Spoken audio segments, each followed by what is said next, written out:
What I learned from growing up broke, and guess what? I wouldn't change a thing.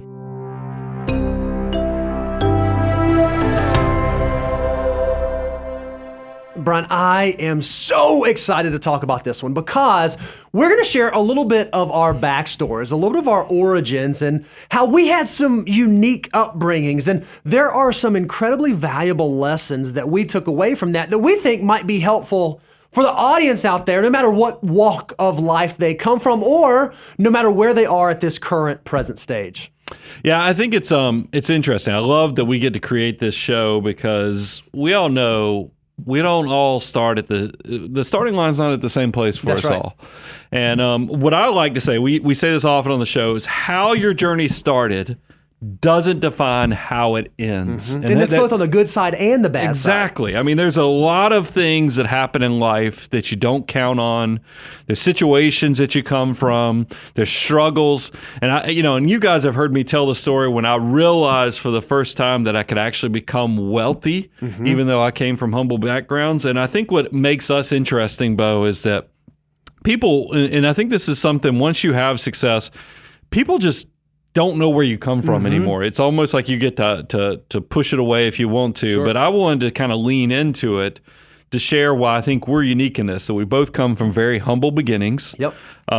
We know what worked. We also work with clients that come from all walks of life, whether it's wealth, humble beginnings, children, coming from wealth or humble beginnings, and seeing how that plays out. And so I think that makes us unique tour guides to kind of tell you the things that we've learned from our own lives that I think could pay it forward for the next group to learn from. Yeah, and I love it, Brian, because there are some things that we talk about all the time on the show. There are some things that, like recurring themes, that always come up. And one of the most exciting that we always say is that we know, looking at a number of different studies, that 80% of millionaires are first generation, meaning they did not come from money. They did not inherit their wealth, but they were first generation. They figured it out and they charted the course for their family for the very first time. They were able to reach success, able to reach millionaire status.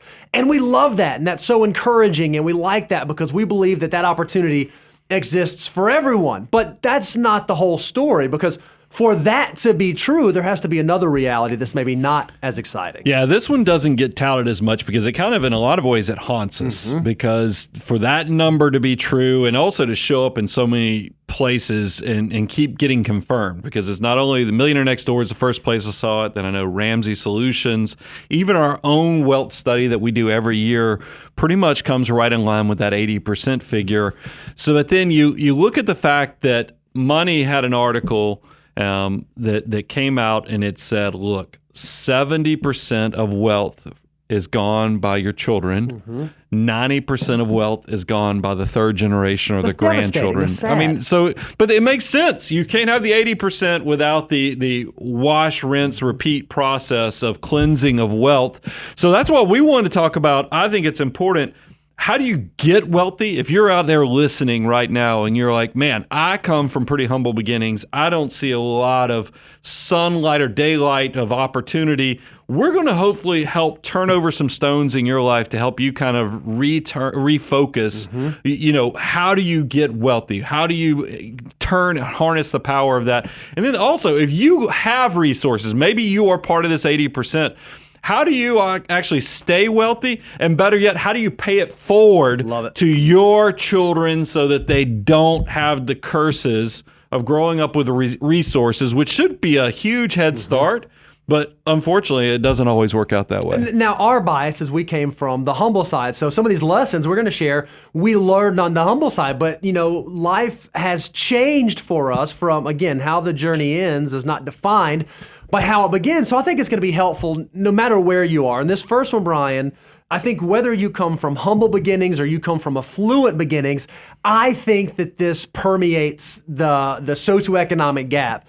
We learned very early on that hard work is good, and learning to work hard early, and the earlier you figure that out, is really, really, really good for wealth building. Yeah, I figured out long ago that some of those first jobs or even the skill set of appreciating hard work can be extremely valuable. And then one of the things that actually was part of the reason we did this show was I saw on social media Barbara from Shark Tank had a clip. Now, it's a much longer clip. We've only grabbed the certain opening part that really kind of pertained to where we wanted to point out how maybe coming from humble beginnings, you have a different experience with hard work and job experiences. Yeah, check out her perspective here. Kids on Shark Tank come with a couple of attributes that disturb me. They've had the right jobs because they had the right contacts. So they had the right apprenticeships in right companies in their summer months when they're teenagers. They get the right introductions, okay? Poor kids are usually waiting tables and scrapping, dealing with customers, spilling coffee, and getting shouted at. A little different. Ain't that the truth? Ain't that the truth? And that's what I wanted to kind of focus on is that I think about, I think I'm unique in the fact where the way my brain processes is that memories are just so strong for me. And I can remember the exact moment that kind of my life was turned on focusing on hard work. And whenever there was bad storms, trees going down, my dad loved to cut firewood. Okay. And he would drag me out on those, and I hated it. But because it'd be him and his friends out there working the chainsaws, and then I was supposed to split the firewood. And I used to complain. And I remember my dad was like, "Son, you're making everybody miserable. Why don't you just work hard?"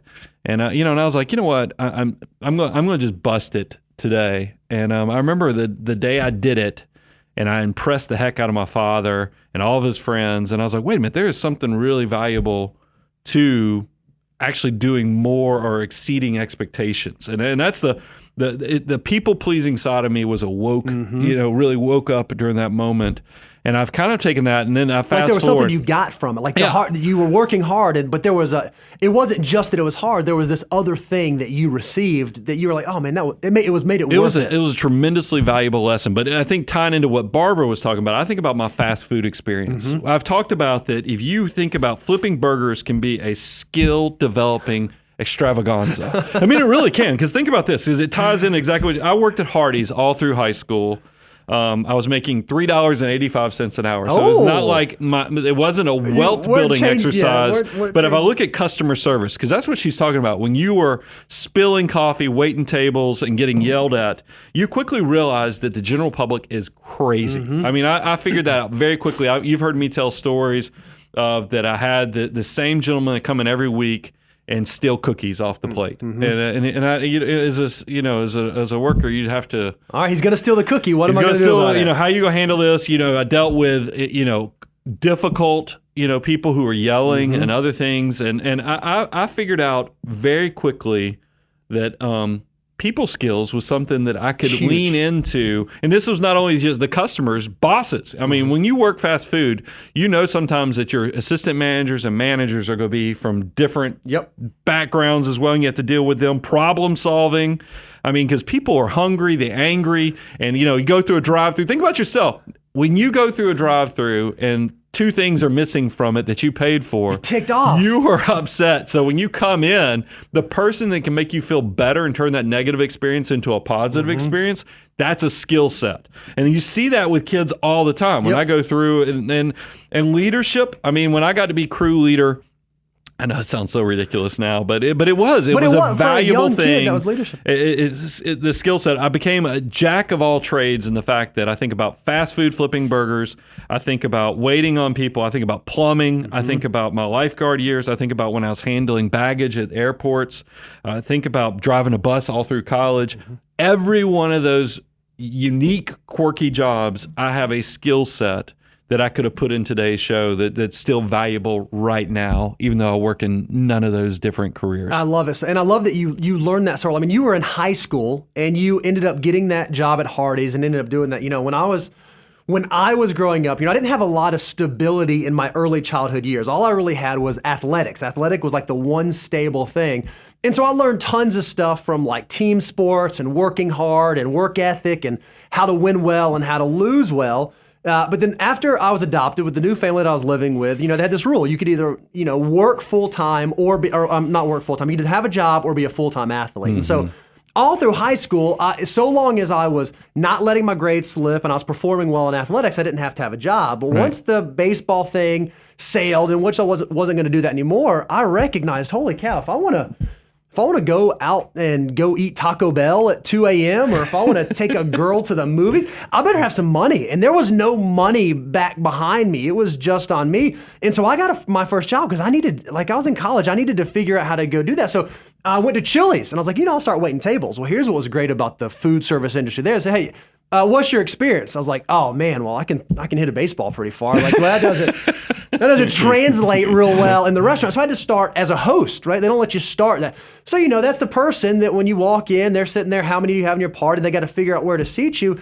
And it's wild. Like on a Friday night in a college town when there's all these people, they're trying to get to a movie and they get ticked off. But even doing that role was amazing. I learned how to communicate with folks. I learned how to tell someone, hey, there's a 2-hour wait, and here's why you shouldn't be upset about that. Yeah. Or, hey, I'm so sorry, I noticed that you got skipped. Like, it was wonderful. And then I was able to work through that, and then I got to actually reach the coup de grace of being a server, and I loved that job. It was my second favorite job I've ever had in my entire life because I did learn how to multitask, how to take care of a bunch of different things at one time. I learned customer service. I learned how to de-escalate situations. Like when someone's ticked off, if you can figure out how do I put myself on the same side of the table as them, not literally, but like figuratively, on the same side of the table, it's amazing how well that skill can translate later on in life. It's amazing how well that empathetic skill set can translate into marriage, into having kids, and into like interpersonal corporation work. And then I learned sales. Yep. Like I think that was so amazing. Like again, I worked at Chili's, right? So Margarita Madness was this thing. I love the competitive nature, trying to like slang some margaritas. It was amazing. And I think some of the ways that I learned about how to talk to people in that environment allowed me to like even excel in other areas later in life. So I would not trade that first job experience for anything because there's so much that I was able to take away from it. And I'm so happy that that wasn't something where I was just like sitting at a computer or like doing something in my room digitally. Like I'm glad that I had to be with the people, in front of the people, around the people, because it was amazing. Well, I love, because let's actually talk about the takeaways from this, is that I love that nurturing your work ethic and hard work is rewarded. Yep. And the sooner you can figure that out, the better for you in your future. I love the honing of EQ skills. That's challenging yourself to disarm, sway, even turn the worst customers into raving fans for the business. If you think about also, don't ruin your kids. That's a great one. I mean, because this is one that I encouraged. What's interesting now having children, and I worry about ruining my kids all the time because I deal with clients, and you see when you have resources that sometimes the dividend from that is not always good. Mm-hmm. It's not a positive thing. So I try to pay it forward. Get your kids to take that first job. I mean, I encouraged my daughter to work at the local Chick-fil-A because I want her to go pick up those exact same skills that I had gotten, the same experiences. And I loved the story she'd come home and tell me where it showed me, people are still crazy. Mm-hmm. It's still the same, skills, that drove me to success are also helping her with dealing with the general public. So give them a reason to work. Build some scarcity in their life so that they actually develop the desire and the appreciation of what hard work can do for you. And there's different stages to this, right? Like there's different stages depending on if you have young children or if you have older children. My kids, I'm not going to tell them to go out and get a job, but when we got back from the lake this weekend, I said, hey girls, your job, you got to unload the car. Hey, you got to take your bag upstairs. You got to unload that. Hey, you got to get stuff in the laundry room. So they understood that this fun weekend that we had, there's some hard work that even has to go into being able to do those sorts of things. And now this is going to be a bit of a hot take, a little of an unpopular opinion. But I talk to so many folks who say, hey, you know what? While my kid's in high school, I want them to just focus on their grades. I just want them to focus on school. I'm like, your kids never made a B in their life. What do you mean focus on their grades? Because when you get into the real world, you're going to have to kind of learn, how do I balance this part of my life with this part of my life and this part of my life? So I am going to advocate. Now we'll see if I actually follow through with this. But I love that you had your oldest daughter get a job while she was in high school. Yeah. Like she had to learn that skill set. I would like to do the same thing with my kids because it does teach you how to balance the different areas and facets of life. And I'm so glad I was able to figure that out early. I don't want to rob my kids of that exact opportunity. Well, multitasking. That's you said it earlier. If you can, you had to do it with athletics. I had to do it with work as well as school. I think that if you can get those skill sets early, it just makes you better. Practice makes you better at that very powerful skill set. Let's jump into lesson 2. discomfort can fuel success. Yeah, this is an interesting one because I know for me growing up, there wasn't a backstop, right? I had to operate, and I think you said this the same thing, that I had to recognize that the difficult situation I was in, there wasn't necessarily a safety net. Yeah. There wasn't something there that was going to catch me. And so the discomfort of being in that situation and wanting to get out of that situation was fuel for me not to screw things up, right? And I think you said you had a very similar experience that like, there's a reason you kept working hard to continue moving forward. Yeah, I have found that growing up broke can actually be the glue for perseverance, meaning that you know that there's no other way out of this. Yep.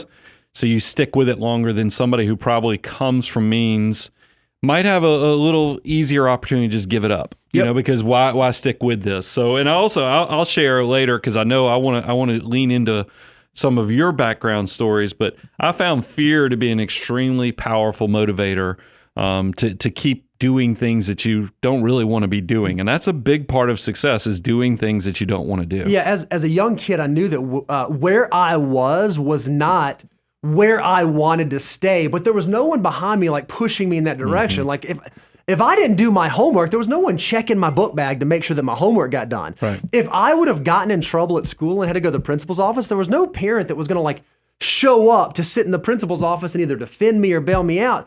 And so I recognized, man, I better like do what I'm supposed to do the way that I'm supposed to do, because it's kind of all on me. Well, one of the natural consequences of doing that is I was given a little more freedom. I was given like more leadership opportunities on sports teams and academia. I was able to choose like a different route to go because I was able to excel early on. Well, then I started getting motivated by that positive affirmation, by this idea of, oh man, if I put in that little bit extra, if I make slightly better grades, if I work a little bit harder, if I practice a little bit more, if I fill in the blank to try to change my circumstance, I started getting like accolades and recognized for that. And that was a high that as a kid, I did not want to let go of. And it allowed me to continue to be a positive reinforcement. So I had these two dual things happening: the positive reinforcement of like fruits of my labor working, and also this very real realization that if I don't do this, if I do not succeed, then it's not going to work. Like I must succeed or else. Literally, it was up to me to make sure that I didn't fall into some of the traps that some of my peers or other family members fell into. I love that, because you essentially, the buck stopped with you. That was it. On everything. And that leads to, because the whole thing, discomfort can fuel success. I know for me, when I started my first business, I made some mistakes in the beginning, is that I had like super clean financial statements because I had the skill set of, I was an accountant and a CPA background. So that was what was comfortable and easy. But then I realized what was actually going to feed my family was I had to go get clients. And for, I know I come off as outgoing to you guys, but most people, I still have the trappings of a CPA, whereas there is some shyness with me. I don't like to go out there and glad hand with a lot of people. I definitely don't want to cold call. I don't want to go solicit and try to do sales. But when you're broke, you get hungry. That's it. And fear can be a very powerful motivator. And it led me to do all the uncomfortable stuff that I didn't want to do, is that I would go to, neighborhood or community things and do all the uncomfortable stuff of meeting people, telling them what I did for a living, even though I hated the ickiness of feeling like a salesman. It is what was going to pay the bills. And I look at that as that if I wasn't broke, I probably would have bailed out of some of those behaviors much sooner, and I couldn't fail. I just knew that it was kind of back to you have no backstop, so the buck stops with you, and you either going to figure out how you make it happen, or you just fall off into failure. And that was just something that I think the perseverance of the situation, I really do attribute it to that I had no other option. I love it. It was like ride or die was what was going to happen. So that's what our takeaway is that I would encourage people, challenge yourself through the discomfort. Because I know that because I talk about the incremental changes, that a small decision today can have dramatic impacts in your long-term success and help you create that great, beautiful tomorrow. And I don't want people to get so comfortable that you avoid taking any action or procrastinate, because I think that's another part of the human condition. Well, and you don't want to be absolutely riddled with fear, but a healthy amount of fear can be motivating. I mean, you said this, Brian, when you started your business, it was, hey, if I do not generate revenue, my family does not eat. That is a fear, but that's a positive motivational fear. So figure out what are the things and where should that fear exist, and how can you repackage it to be something that moves you in the right direction, not something that causes you to like constantly be anxious and constantly be afraid, but also not be, you said it perfectly, not be so comfortable and so content that you don't actually make those small changes, that you don't actually make those little tweaks that can have huge lasting impacts. Well, I feel like a lot of people, you focus only on what you're good at. But, you've got to go work out those muscles that you're not so good at initially so that they can actually get stronger. I mean, and that's the big thing that I think we always lean into, what's easy, what we're good at, but you might need to lean into the stuff that's hard so you can become a better version of yourself in the future. I also found that, realizing that if I was going to build my dreams, that I had to kind of pick myself up and make it happen.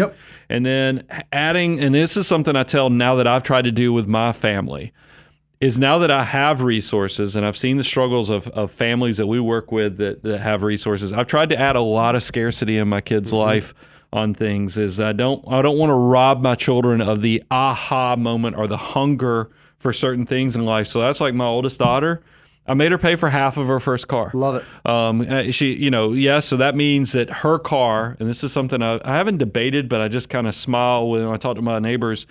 Yes, it's true that now the latest and greatest cars have some of these safety protocols that would make the car safer, but I wanted the life experience to hopefully make her safer or more skilled in how to navigate life. So yeah, she drove a clunker, essentially, a 12, 14-year-old car that costs $4,000 or $5,000. This is pre-2020, so I mean, y'all bear with me on that.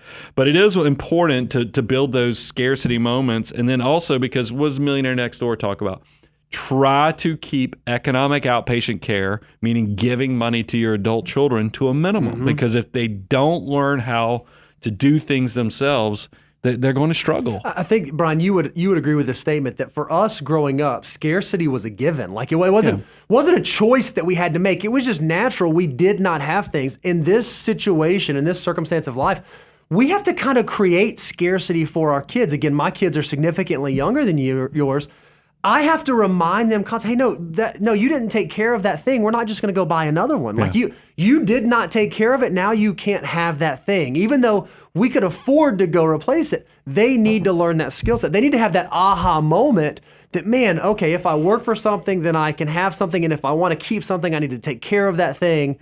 These are lessons that the earlier you can instill that in your kids, the more likely they are not to become part of that statistic that says, okay, 70% burns through it, then 90% burns through it. If they can learn it very early on, there's a really good chance that you're going to set them up for better long-term lifetime success.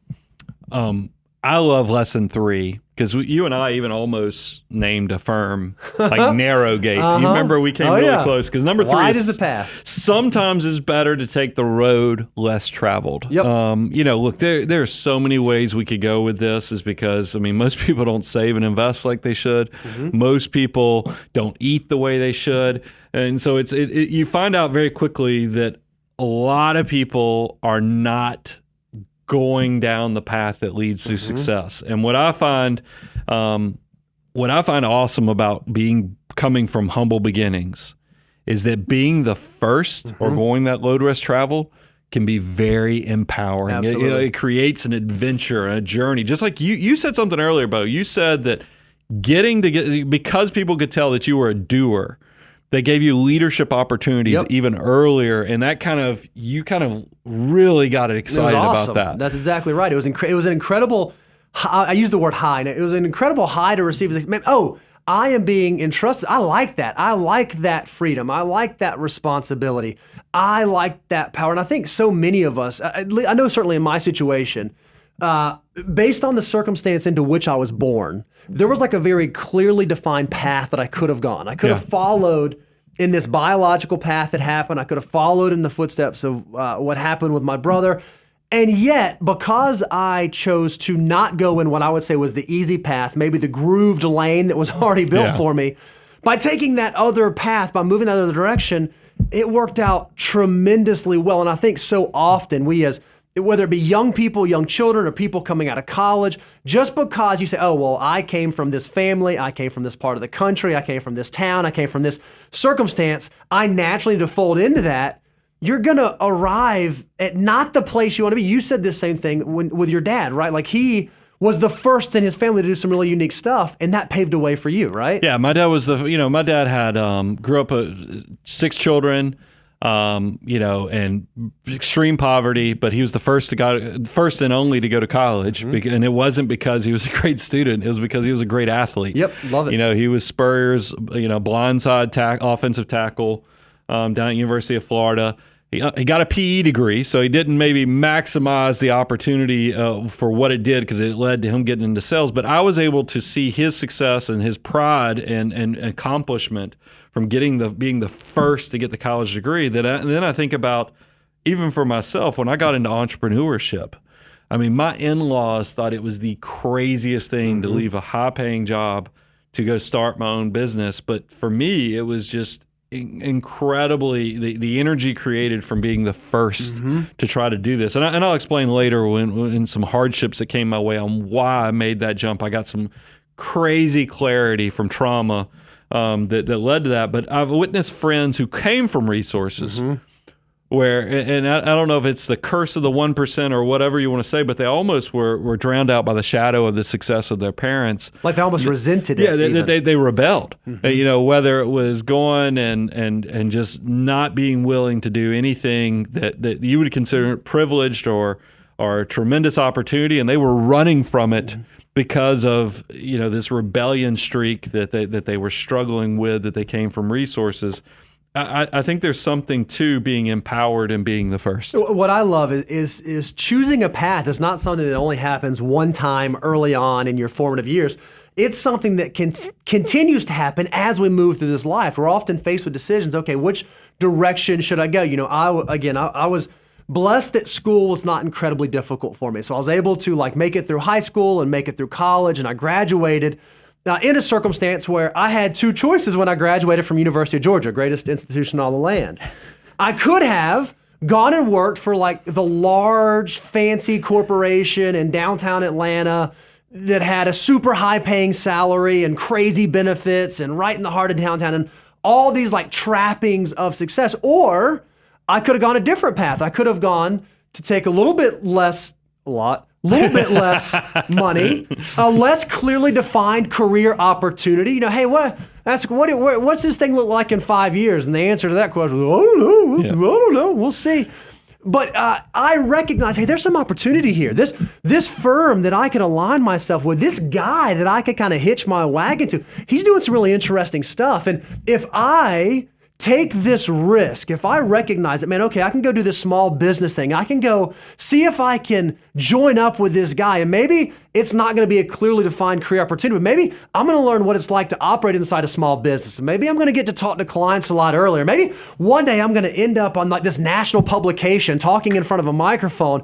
Man, how neat, how interesting, how amazing would that be? It was not the clear, obvious choice for me to take at graduation, but boy, was it the right choice? Was it the one that I needed to make? And it worked out wonderfully. I can't imagine it playing out any differently. I kind of feel some pride in because I feel like you just called us the Wild Wild West. We're like wild gunslingers of opportunity. I mean, and look, I'll admit to it that when Bo came on, this thing was a little ragged. I was very passionate about the podcast, the Money Guy Show, but I do love that you've been able to come join me, and your fingerprints are all over the success that we've had. And I think that leads to the takeaway of, and this is what you're alluding to, short-term opportunities versus long-term opportunities. You need to really develop the skill set, lean into the incremental decision-making to push off instant gratification, because there's a lot of times things are presented, and I feel like big corporations sometimes will trap people. I see this in the financial world, where huge, give you a huge, starting salary or signing bonus. But you're going to cap out very quickly, whereas there might be something that, yes, is a little more subdued on the beginning, but it's limitless on the backside. So don't overlook going through the exercise of short-term versus long-term opportunities, because that is the secret power or success power of being able to kind of navigate a good plan. Because I think a lot of people only think in the moment, and they don't think about 3 years, 5 years, 10 years in the future. If you can have that field vision, you will be more successful. Absolutely. The other takeaway that we had from this is that if you can pursue a career that matches your skill set, like your unique ability, and provide some purpose, man, it's going to be a fun journey. You are going to be on a path that you're going to love. You're not going to have the Sunday scaries where every Sunday afternoon you're biting your fingernails because, I got to go back, to the old work, back on the farm. It's not like that. You can actually do something where you're able to be excellent at what you do and also make the world, your world around you, a little bit better every single day. And if you can figure that out, and the earlier you figure that out, the more fun this path of life, I think, gets to be for you. And I think the next two kind of go together, because I think forge your own path. So if you start from humble beginnings, figure out, hey, what can I take today and start forging the path for success tomorrow? I still remember the moment that I had the economics teacher, Mr. Morrow, in high school tell me $100 a month would make me a wealthy person. That set in motion me forging the path that I don't care, even if I was working fast food for the rest of my life, I could save $100. So figure out what you can do today that will have that huge incremental increase in opportunity for the future. And then if you are somebody who comes from resources, I want to encourage you, don't fall into the curse of the 1%. You can forge your own path. You don't have to rebel. You can actually just lean into, what are my skill sets? What are the things that I do better than the I'm in the top 5% of the world of this skill set. How does that marry to the economics of the world? How can I, merge these two things to actually create my own path of success? And then if you are someone who's later in life and now you have children, you're trying to figure out, okay, well, how do I work with them? How can I impress this upon them? Help them figure out where the intersection exists between their ability and their opportunity. What are the things that they're good at, but not just the things they like? I mean, I see so many times parents just say, my kid, they sure do love playing video games. I guess they're probably going to be a coder. Well, that's a little bit different, right? You got to figure out, how do I actually marry the thing that they enjoy, the thing that they're passionate about, with where the opportunity exists? And if you can begin instilling that in your children early on, perhaps they won't be one of the statistics that says, okay, I went off to college, I racked up tens, if not hundreds of thousands of student loan debt, and I got a degree that I didn't even need to do a job that I don't even have, right? That's not the outcome you want to have. So if you can marry those two for your children early on, you're going to set them up to not, I'll say, waste time, but not spin their wheels trying to figure out, okay, what is it that I'm ultimately supposed to be doing? And also, I think it's okay to let your kids be different than you. I'm recognizing even with my girls now, there's a chance they might not be financial advisors when they grow up. No, there's still a chance. I'm still holding out. But you know what? If they want to do something else, that's okay. What's their unique ability? How can I pour into that and help them see the opportunity in that? Yeah, I mean, y'all have seen, I had my oldest daughter intern for this summer because she just came out of her freshman year of college and made tremendous impact here. And then she continues. She's in her sophomore year now. She's already working in a production class with graduate students because I think the professors recognize that she's tremendously skilled. And it's fun to see her using her talents and blazing a trail completely outside of what I'm doing. So empower your kids to find that intersection, because it can really be just tremendously valuable for their confidence and their success long term. That leads to number 4. Value goes beyond a price tag. What do we mean by that, Bo? Yeah, Brian, I love this one. And again, this is one I want to, I will credit this to your mentorship in my life. The things in life that we really love, that bring us a lot of happiness, aren't always the things that are the most expensive, aren't always the things that require a 7-figure portfolio to be able to do. And when you can recognize that, when you can recognize that there is more to wealth than money, you'll also recognize that, hey, sometimes maybe being simple can be satisfying. Now, this is really hard for financial mutants. Do you know how many times we get the question, somebody says, oh man, I'm 21 years old and I make $400 million a year and I'm saving 98% of my income.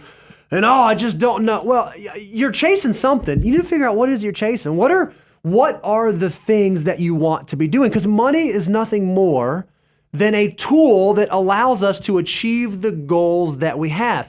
But money's not the goal, it's the tool. And if you get that twisted, there's a really good chance you're missing out. So the earlier you recognize that true value in your life is not monetarily dollar related, I think the better off you're going to set yourself up. So really, we're talking about happiness outside of material stuff. And here's my experience share on this is that I think this is a very valuable thing that was tough for my parents. My dad got laid off when I was in the 7th, 8th grade, and it devastated us financially. Lost company car. I mean, it took us into a completely different financial situation. And the weird thing for me, though, even though my parents were completely broke, we didn't get to do a lot of normal vacations and things like that. Happiest time of my life. It's awesome. I mean, hear me out on this. Poorest time of my life was the happiest time of my life. And the reason why is because my dad was around. That entire summer that he was unemployed, he was just there. And I know that financially they were struggling, but just the fact that he was there, there were so many memories. Just the grocery store on every Thursday when we went to the grocery store, which I'm sure was their own adventure financially, was just fun for me. And I still I carry that now when I go there. I went to the grocery store yesterday with the family, and I love it. And I think it is tied into those feel-good feelings of being with a family where scarcity and just time together was so valuable. Just like we say time in the market is more invaluable than timing the market, time with your family is more valuable than anything that you could possibly give them that's in the material realm. Just hear me on that, because otherwise, how could the poorest time of my life be the happiest time of my life? No, I love it. You know, I've found as I've now had success in life, I'll find the things that I love the most really aren't all that expensive. They really cost. Like, I love exercising. I love going to work out. You know, you can, gym membership and athleisure. Yeah, you can spend money on that stuff. But getting your body moving and start sweating, that's like a great thing. I love watching movies with my wife. I mean, I love going to the theater, but when she and I, if we put the kids down and we just go hang out on the couch and maybe get a bowl of ice cream and watch a movie, it's like one of my favorite things in the world. It's summertime. I love taking my kids to the pool, right? We got a neighborhood pool. It costs nothing for me literally just to take them to the pool and play with them for a few hours. And this past week, we went on this lake trip, 4 families, we all split a house. One of the dudes had a boat, so that cost money. But we're just hanging out on the lake, doing lake stuff. It wasn't just hanging out with friends was amazing. So when you can figure out, okay, what are the things in this life that really bring me happiness, that really bring me joy, and start leaning into those things. And even as you make your financial decisions, notice none of the things that I said involve driving a Ferrari or a Lamborghini or a Range Rover. Maybe where you are placing a lot of your effort and attention isn't actually toward those things that actually bring you happiness and fulfillment. So if you can reframe yourself and recognize what is truly valuable and where you truly find your joy, I think it's going to change things for you. So here's our takeaways on this. Is I want to encourage you, lean into the simple life elements that bring extreme pleasure and happiness. And I'm talking about, just think about eating a meal with your family. That's great. I mean, that doesn't require a ton of money, but it will be something that everybody gets to remember for the rest of their life. Taking walks with loved ones. I mean, during the pandemic, I feel like that single-handedly brought a lot of peace to my household. Reading books. I always think that this is something, the sooner you can realize the skill set. That's what was quenching my curiosity when I read all the personal finance books. It was answering all my questions I had, not coming from money, trying to figure out how money worked. But I also know reading all those spy novels and the Robert Ludlum and all those things were taking me to places in the world that I'd never been to. So reading can be very simple, but also be tremendously valuable to opening up your horizons. I love it. And then explain to your kids how you value and how you spend money. I have conversations with my kids all the time about this, but hey, baby, we're not going to do that because mommy and daddy have to work really hard for our money, and we work hard for that money. It doesn't make sense for us to just, because she'll say stuff like, oh, daddy, it's only $5. I'm like, baby, it's hard to go out there and make $5. That's a difficult proposition. And are you sure let's go get your money. Do you want to pay for it? And then she'll say, oh yeah. And I'll be like, all right, you recognize if you do that and you buy this, that means that you can't buy that. And so I'm trying to reframe for her, my oldest, how she thinks about assigning value to things. And if I can do that well, there's a really good chance that she'll be able to carry that later on in life. Yeah, the way I like to put this to my children is I like scarcity for stuff. That's why I'm very deliberate with talking to especially my oldest about why the house we're not going swimming upstream anymore. Even though we could afford a bigger house, we're not. And even on car purchases, how do you the journey from the beaters all the way up to nice cars? How does that all work?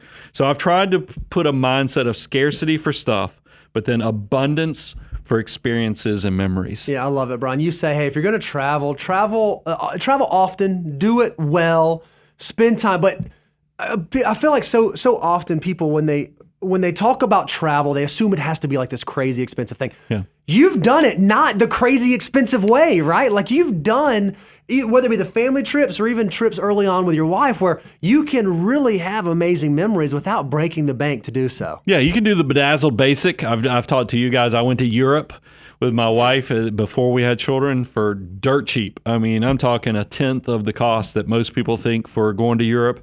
And yeah, it was a disaster in a lot of ways, but I look back and it was incredible because memories blossom. All the things between dragging luggage through cobblestone or getting ripped off in Venice, by all the water, buying tickets for the water taxis and other things. There were so many teachable moments that those have now blossomed into fun memories. I love it. So guys, don't shortchange yourself. Remember, scarcity for stuff, abundance for memories and trips and other things that you get to keep with you forever. And Brian, I love this last lesson we took away because it's so true. And again, I'm giving you a lot of credit on this show. The last lesson that we had was that negative circumstances can create positive outcomes. But if there were like a ... here, I'd say, but ... you have to control the voice in your head. Brian, you've told me this again since we very first started working together. Like, Bo, there's a voice in your head. And that voice in your head is either going to be positive or negative, and you get to choose which one it is. And this is true with your circumstances. This is true with relationships. This is true with difficulty. This is true with fill in the blank. That if you can control that voice in your head, and if you can be in a negative circumstance and say, you know what, all right, this sucks, but what can I learn from this? What can I take away from this? What outcome can I use this for to work towards? It can be incredibly valuable. And so every time I find myself in even now as an adult in a difficult circumstance, I'm asking, okay, what's the good? What's the good here that I can take away from this? Yeah, and how do I become better from it? How do I become better? And so I had a few experience shares from this. The first was, Tale of Two Fathers and the fact that when my dad lost his job and I saw how broke my family was. Now, look, as a child, I felt like my parents sheltered me from a lot of the financial stuff. But seeing my dad give 23 years of work to this big corporation and they just ripped the carpet out from underneath him, I was like, I'm never going to let a corporation have that much power over me. And that was the good from that, is that I was able to take some learning lessons from that. I think about one of my best friends growing up, and I'm still super friendly. His dad modeled entrepreneurship. He was a welder who got laid off and then started his own metal fabrication business from that loss. And it turned into something that brought wealth to the family beyond what they ever could have thought. That was the power of entrepreneurship. And then even when my father passed away, I was like, man, this stinks. I lost my father in my mid-20s. This is the man that was my hero. What can I turn this negative into a positive? And I was like, man, he was always there for all my school plays, my tennis matches, my basketball games. He was at everything. I'm not going to be able to do that with my current, corporate job that I have, going into work at 6 a.m, coming home at 7 p.m. So what do I need to? I got clarity from the trauma of that I was like, I'm going to go start my own company so that I can live my life on my terms. And I don't think I would have done that without the clarity from seeing how well my dad did it. And that's the part that I try to encourage people. And then the last one that kind of pertains to you, and this is a good segue, Bo. I started a company, a podcast. Money Guy Show had great success right out of the gates from 2006. I tried to turn that into another podcast with a very successful advisor, and it was called Advisor Skills. It was an absolute flop because I realized how, I didn't know it at the time, but financial advisors are complete tightwads. So the business model was flawed from the beginning. But here's where bad stuff can turn into positives. Because I bought an extra microphone for Advisor Skills, that's the catalyst that said, hey, Bo, why don't you come out from behind the microphone and actually join the show on the microphone? And I think it did take this, instead of this being a monologue week after week with me telling you what I had learned about personal finance and working with clients. Now we had a dialogue, and we've continued to pay it forward with now Reby, who does all of the Q&A parts of this, and we continue to create opportunities so negative situations can create positive outcomes. And look, the story of my childhood is probably not the way that I would have written it. You know, it was normal for a while, and then it was not normal. We had a lot of stuff taken away, and then ended up in like a townhouse, and then ended up in like a trailer, and then like a trailer with no water, no electricity, then ended up with elderly grandparents, and then ultimately got taken in by just a random family, right? Like it's a very unique childhood story. But now that I've survived it, now that I've kind of made it on this other side of it, I don't think I'd change it. I don't think I would change it for the white picket fence, amazing childhood story, because I got so many life lessons. You know, that lack of financial stability that I had growing up, it changed the way I look at saving and spending for the future now. The imperfect family circumstance that was the norm for me is not the family circumstance that I'm going to try to create for my kids, and not going to impact, it impacts the way that I interact with my wife. And even recognizing like how devastating negative influences can be in your life, and how it can have ripple effects through all of the things that you care the most about. It's now changed the way I think about who I spend time with and the things that I spend time doing. Without those formative negative circumstances of my youth, maybe I wouldn't be in this place thinking about this life and the opportunities that I have the way that I do think about them. So those negative circumstances have certainly created a positive outcome. I wouldn't go back and change it. Yeah, and to kind of close out on the takeaways on this is that we have found there's a consistency of message. When I think about our clients and why and their mindset or outlook towards the world, it's no coincidence that 84% of our clients consider themselves optimists. Yep. Now, that might be a unique thing to put with this because we're talking about negative events, but I think if you can develop and hone that skill set to where you even find the positive out of negative situations, that's powerful. That's right. I mean, that is tremendously powerful. And that's the big takeaway is I want you to challenge yourself to find that different path, the alternative path that most don't see. And look, it's not a matter of if you're going to face difficult circumstances. It's just a matter of when. And you have to decide, what am I going to take away from these hard moments? I'm going to face hard moments, whether it's health, whether it's family, whether it's job, whether it's money, whether it's fill in the blank. How am I going to respond? And you can actually be the agent of change to figure out what that future looks like. Yeah, this is one of those. I know when we were even doing show prep on this, there was a lot of people said, "Man, are you really trying to tell us there's some benefits to being broke?" And that's not. Don't mishear me. Being broke, if you have the choice of having growing up with resources or just growing up completely broke, you don't want anybody to be poor. But I will tell you that doesn't mean, because I know there's somebody out there who's watching this show who's going to catch their moment. Mm-hmm. Just like I had my Mr. Morrow moment, and just like I've had all these valuable lessons from adversity or obstacles that turned into positives, or at least I was able to harness it and turn it into a positive. I want you to have that. I want this to be the leg up. I want to hold the ladder of opportunity so you realize, yes, it stinks to be poor, but how do you figure out how you take this situation and find the way out? Mm-hmm. And we're going to continue. I would encourage everyone to go check out moneyguy.com/resources. We're going to try to give you overwhelming free abundance so that because even if you don't have the skill set to know how to navigate it, we can help you. We'll load you up. We'll be that lighthouse in the horizon during stormy waters to hopefully get you through it. Because how your journey started does not have to define how it ends, because you can do this. Mm-hmm. You really can. I get so excited. I mean, I even get tingles thinking about all the things that you can take negative and turn into a positive. Mm-hmm. I'm your host, Brian Preston. Mr. Bo Hansen. Money's more than a tool. Money Guy team, out.